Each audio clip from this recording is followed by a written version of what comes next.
Hello students, today we are going to study so as to what the blood is, what are the functions of blood, what are the constituents of blood.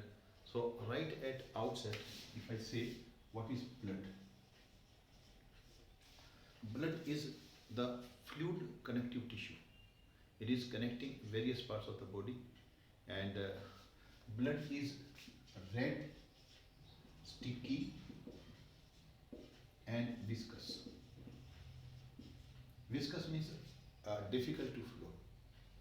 Sticky, red, sticky, and a adult human being 6 to 10% of body weight.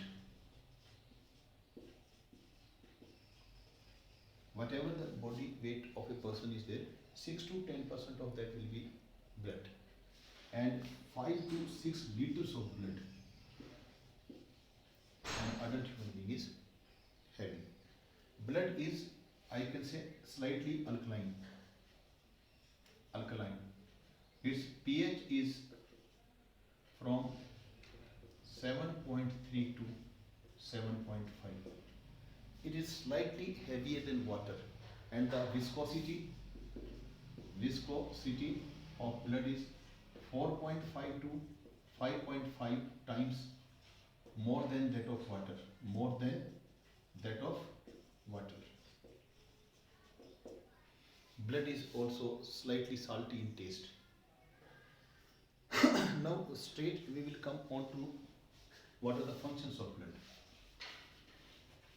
Number one, blood carries oxygen from lungs to the various parts of the body. It are the lungs where the blood gets oxygenated, and it carries oxygen to every part.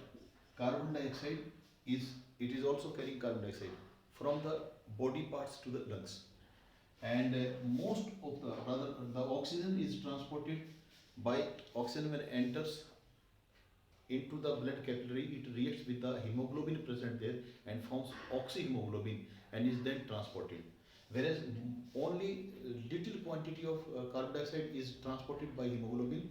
Most of the carbon dioxide is transported by dissolved state into the plasma of the blood. So that is oxygen, CO2. Also it transports glucose, C6H12O6 from small intestine, digested food, which again one way we can say glucose, enters into the bloodstream with the help of villi. So that stage is called absorption. After entering into the blood, it is transported by the blood. Also, it transports urea. Blood transports urea from liver. In liver, unused proteins when decompose, they form urea.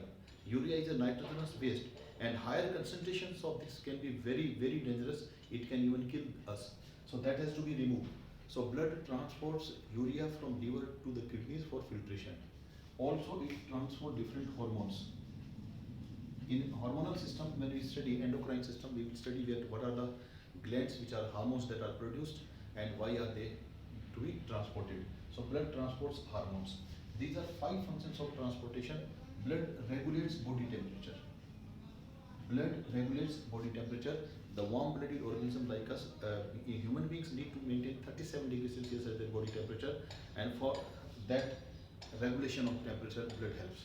Blood also protects us from disease. WBC in blood, they do 2 things. Some of them eat up the germs, and some of them prepare antibodies, which are such chemical substances that do not allow pathogens to survive and reproduce. So they are called soldiers of our body, WBC. They are very much present in the blood. So we can say blood protects us from disease. Blood also acts as scavenger. WBCs act as scavengers. Scavengers means the ones that remove the waste material. So as I told, some WBCs, their function is to eat up the dead cells and the pathogens. So they keep our blood clean. So they also act scavengers. WBCs act as scavengers. In addition to this, blood also helps in maintenance of the water and ion balance, water and mineral balance, I can say, and it is transporting them to the places where these substances, that is water and minerals, are in less quantity, and it removes them from the places where they are found in excess. Also, blood is acting as a buffer system, and it regulates the pH of the fluid tissues. It regulates pH of the fluid tissues. So these were the functions and what the blood was. In next class we will see the components of the blood.